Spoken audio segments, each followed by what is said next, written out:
नमस्कार, बहुत स्वागत है आपका डेली 24 भारत में। मैं हूं आपके साथ अनीता शर्मा। शुरुआत करते हैं उत्तर प्रदेश की बड़ी खबरों से। यूपी में 2027 विधानसभा चुनाव की तैयारियों को लेकर बीजेपी ने संगठनात्मक स्तर पर बड़ा कदम उठाया है। पार्टी ने राज्यसभा सांसद और राष्ट्रीय महासचिव विनोद तावड़े को यूपी का चुनाव प्रभारी नियुक्त किया है।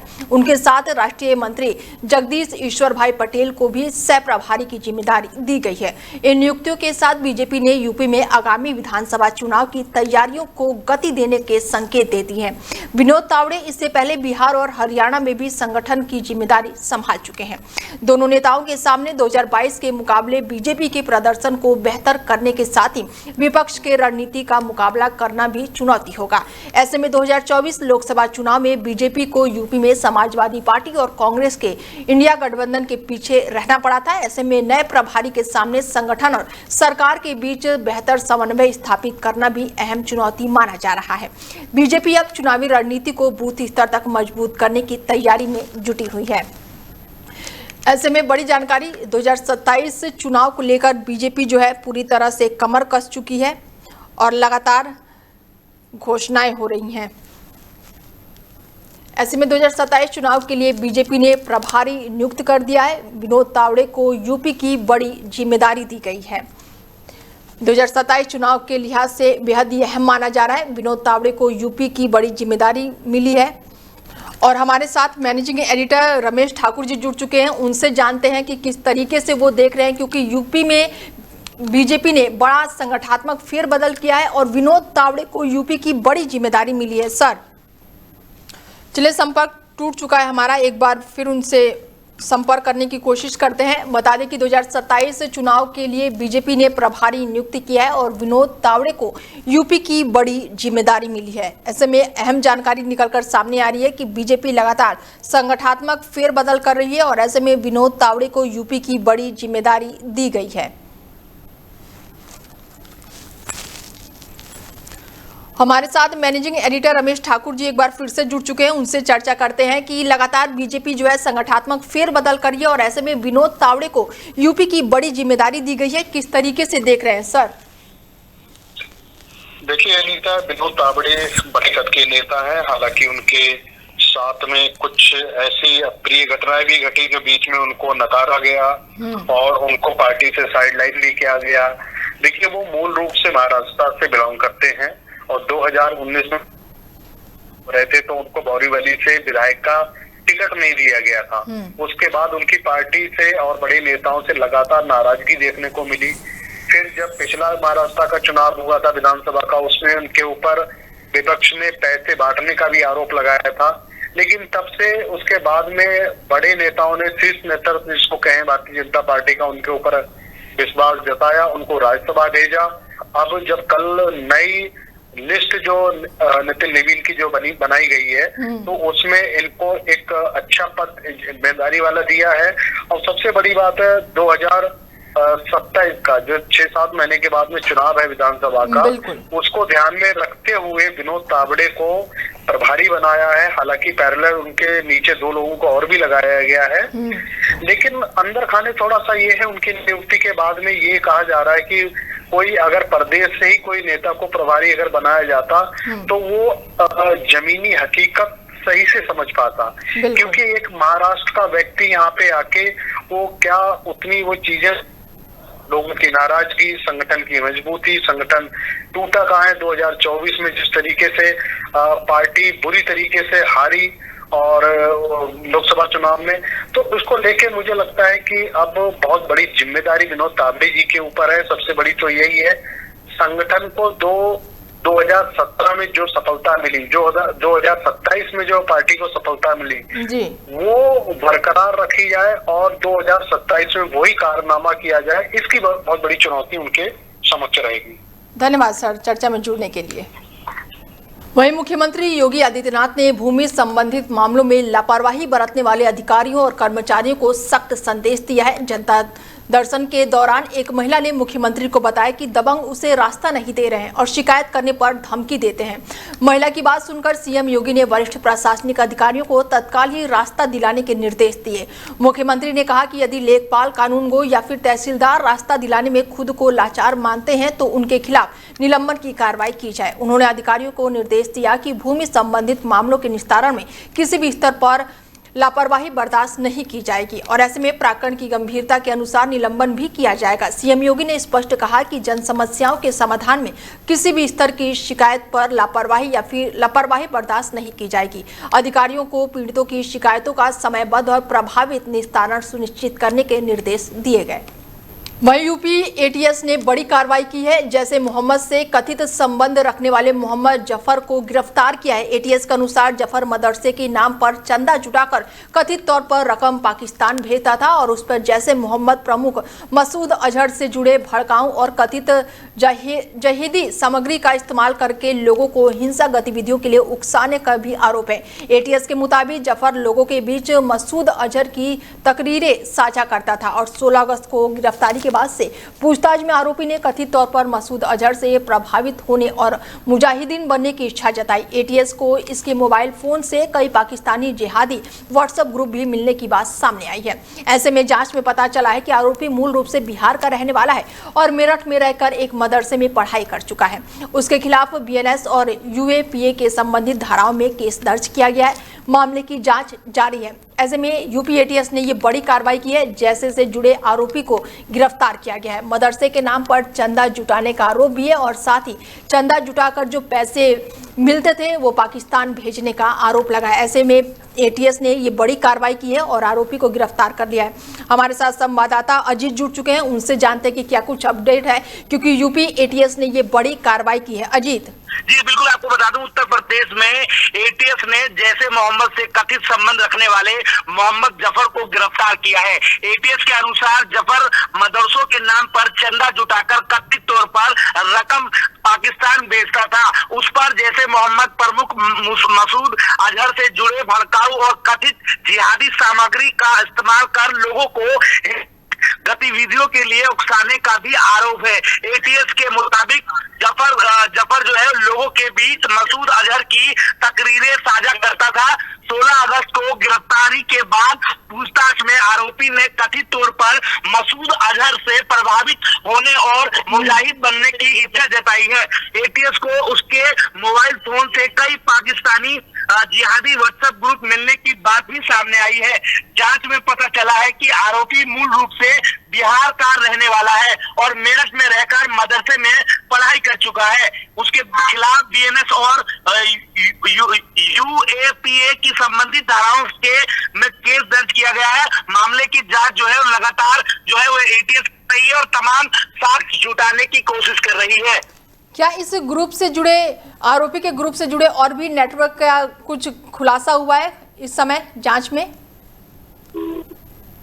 जी देखिए, अभी तमाम उत्तर प्रदेश की एटीएस की जो तमाम टीमें हैं वो इस पर नजर बनाई हुई है और सभी चीजों पर जो नजर है वो फिलहाल बनाए हुए हैं और सारे तथ्य जो है वो जुटाने की कोशिश कर रहे हैं। इससे जुड़ी तमाम वो कड़ियां जो है वो साक्ष्य जो है वो जुटाने में पूरी एटीएस जो है वो लगी हुई है और इसके साथ जितनी कड़ियां जुड़ी हुई हैं उन पर भी नजर फिलहाल बनाई जा रही है। ठीक है, तमाम जानकारी के लिए अजीत बहुत शुक्रिया आपका।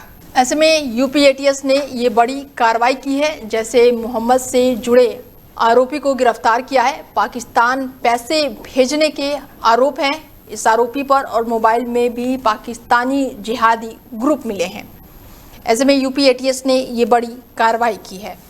वहीं प्रयागराज में पिछले 24 घंटे से रुक रुक कर हो रही बारिश के कारण शहर के कई इलाकों में जलभराव की स्थिति बन गई है। मंगलवार को कैरेली में कॉलोनी और गलियारों में कई फीट तक पानी भर गया है। जॉर्ज टाउन की अगर बात करें या फिर गोविंदपुर समेत कई क्षेत्रों में सड़कें जलमग्न हो गई हैं और कई घरों में ग्राउंड फ्लोर तक पानी पहुंच गया है, जबकि सड़क पर रखी कारें और बाइकें पानी में डूब गई हैं। कुछ गलियों में हालात ऐसे नजर आ रहे हैं जहां पर नाव चलने जैसी स्थिति देखने को मिल रही है। लगातार बारिश के चलते तापमान में करीब 60 डिग्री की गिरावट दर्ज की गई है, जिससे लोगों को उमस से राहत मिली है। हालांकि निचले इलाकों में रहने वाले परिवारों की परेशानी बढ़ गई है। भारी बारिश को देखते हुए जिला प्रशासन ने 1 से कक्षा 1 से 12वीं तक के सभी स्कूलों में छुट्टी घोषित कर दी है। प्रशासन जलभराव वाले इलाकों पर लगातार नजर बनाए हुए है। ऐसे में यूपी में लगातार बारिश को देखते हुए प्रशासन ने 1 से लेकर 12वीं तक के स्कूलों में छुट्टी घोषित कर दी है। प्रयागराज की ये तस्वीरें हैं जहां पर किस तरह से सड़कें जो हैं वो डूब गई हैं। और हमारे साथ संवाददाता प्रयागराज से कमलेश जुड़ चुके हैं, उनसे जानते हैं कि कक्षा 1 से लेकर 12वीं तक की छुट्टियां जो है वो घोषित कर दी गई है। क्या कुछ अपडेट है कमलेश? जी, आपको बता दूं कि संगम नगरी प्रयागराज में बीते रात से जिस तरीके से मूसलाधार बारिश हुई है उसको देखते हुए जगह जगह पे जल जमाव है, उनको देखते हुए जिला प्रशासन ने आज जो है 12वीं तक की स्कूलों को बंद करने का निर्देश दिया है, जिसको लेकर जो प्रयागराज जिले की तमाम स्कूलें हैं वो आज बंद हैं। और बात करें तो जिस तरीके से बीती रात से ही प्रयागराज में मूसलाधार बारिश हुई है वो कहीं न कहीं लोगों के लिए एक फजीहत सी बन गई है। जो निचले इलाकों में रहने वाले लोग हैं उनके लिए काफी समस्याएं हो गई हैं, क्योंकि जिस तरीके से गलियों में जल भराव हुआ है उसमें जो कारें हैं, जो बाइकें हैं, जो ई रिक्शा है, सारी जो गाड़ियां हैं वो पूरी तरीके से डूबती नजर आ रही है। यहाँ तक कि लोगों के घरों में भी जो पानी है वो घुस गया है। इसी के साथ साथ जिस तरीके से गंगा यमुना का जलस्तर बढ़ रहा है उसको देखते हुए प्रयागराज जिला प्रशासन पूरी तरीके से अलर्ट मोड पर है। गंगा किनारे, यमुना किनारे जो एनडीआरएफ और आरएफ की टीमें हैं उन्हें पूरी तरीके से मुस्तैद किया गया है। साथ ही साथ जो और सुरक्षा बलें हैं उनको भी पूरी तरीके से मुस्तैद किया गया है, ताकि किसी भी स्थिति में, किसी भी परिस्थिति में आसानी से जो प्रयागराज जिला प्रशासन है वो निपट सके और जो आम जनमानस है उन्हें किसी भी प्रकार की कोई समस्या न होने पाए। बात करें तो प्रयागराज के जो कुछ इलाके हैं वो पूरी तरीके से डूब चुके हैं, जैसे कि करेली के 16 मार्केट, बी ब्लॉक, गौसनगर और समनगर, केके नगर, गड्ढा कॉलोनी और नैनी के चकदौदी, पंजाबी हाथा, जमुना नगर, अरैल, कई ऐसे स्थान है जो जाज टाउन, गोविंद नगर, ऐसे कई स्थान है प्रयागराज के जो जलमग्न हो चुके हैं। जलमग्न होने के साथ साथ उसमें जो लोगों का आवागमन है वो पूरी तरीके से रुक सा गया है, जिसको लेके प्रयागराज जो प्रशासन है वो पूरी तरीके से अलर्ट मोड पर है। और नगर निगम द्वारा तमाम कोशिशें की जा रही हैं जिससे जल निकासी हो सके, जिसको लेकर जगह जगह पर पंपिंग सेट भी लगाए गए हैं। तमाम जो उपकरण है उनका इस्तेमाल किया जा रहा है कि जो जल जमाव है वो कम हो सके। इसको लेकर प्रयागराज प्रशासन को एक बड़ी चुनौती का सामना करना पड़ रहा है। वहीं दूसरी तरफ अगर बात करें तो जिस तरीके से कल से ही मौसम में मिजाज बदला है प्रयागराज में, जो गर्मी थी, जो उमस थी, उससे काफी राहत मिली है। लोग गर्मी से काफी निजात पाए हैं और मौसम जो है वो ठंडा हुआ है। लेकिन बात करें जिस तरीके से आम लोगों को राहत मिला है, उसी तरीके से जो निचले इलाके में रहने वाले लोग हैं उन्हें भारी जलभराव के कारण काफी समस्याएं भी झेलनी पड़ रही हैं, जिसको लेकर लोग काफी ज्यादा कल शाम से ही परेशान नजर आ रहे हैं। हालांकि प्रयागराज प्रशासन पूरी तरीके से अलर्ट मोड पे है। तमाम जानकारी के लिए बहुत शुक्रिया कमलेश साहब का। वहीं यूपी के बहराइच में भारत नेपाल अंतर्राष्ट्रीय सीमा पर मादक पदार्थों की तस्करी के खिलाफ पुलिस और एसएसबी की संयुक्त टीम ने बड़ी कार्रवाई की। रूपाडीह कस्बे में एसएसबी चेक पोस्ट के पास रविवार देर रात संदिग्ध लोगों और वाहनों की जांच की जा रही थी और इसी दौरान एक नेपाली महिला को रोककर तलाशी ली गई। तलाशी में उसके कब्जे से 2.5 किलोग्राम अवैध अफीम बरामद की गई है। पुलिस के मुताबिक बरामद अफीम की अंतर्राष्ट्रीय कीमत करीब 30 लाख रुपए बताई जा रही है। गिरफ्तार महिला की पहचान नेपाल की रहने वाली के रूप में हुई है। ऐसे में उसकी उम्र जो है वो 65 साल बताई जा रही है। पुलिस ने रूपाडीह थाने में एनडीपीएस एक्ट की धारा 8 सहित 21 के तहत मुकदमा दर्ज कर लिया है। आवश्यक कानूनी कार्रवाई के बाद से आरोपी महिला को न्यायालय में पेश करने के लिए रवाना किया गया है। पुलिस के अनुसार सीमा क्षेत्रों में नशे की तस्करी रोकने के लिए अभियान लगातार जारी है। वहीं बहराइच जनपद में घर में सो रही एक महिला पर अज्ञात जानवर ने हमला बोल दिया और घटना के बाद से इलाके में हड़कंप मच गया। महिला घर में मच्छरदानी लगाकर गहरी नींद में सो रही थी और इसी दौरान अचानक से ही किसी अज्ञात जानवर ने उस पर हमला बोल दिया। महिला के अनुसार जानवर काफी आक्रामक था और उसके पंजों से शरीर पर कई गहरे जख्म हो गए। दर्द होने पर महिला की नींद खुली, लेकिन तब तक जानवर हमला करके भाग चुका था। पीड़िता को ये स्पष्ट नहीं हो सका है कि हमला किस जानवर ने किया है। घटना के बाद से परिजनों ने महिला को अस्पताल पहुंचाया, जहां उसका इलाज चल रहा है। महिला पर हुए हमले के बाद से इलाके में दहशत का माहौल है। स्थानीय लोगों ने घटना के बाद से घरों में रात के समय अधिक सतर्कता बरतना चालू कर दिया है। आपका कहाँ रहते हैं? क्या हुआ, किसने कैसे चोट लगी? चोट ना लगे। हाँ हम लेटे रहन, मच्छरदानी लगाए, हाँ हम सो गए। हाँ। इसके बाद में तो पता नहीं क्या हुआ, तो बड़े जोर से जान पड़े, कोई नोच डाला, तब चिल्लाने उठी कर बैठन, कुछ देख ना पावा है। तो क्या है, क्या लग रहा है, कोई जानवर है कि कोई क्या है? कोई जानवर।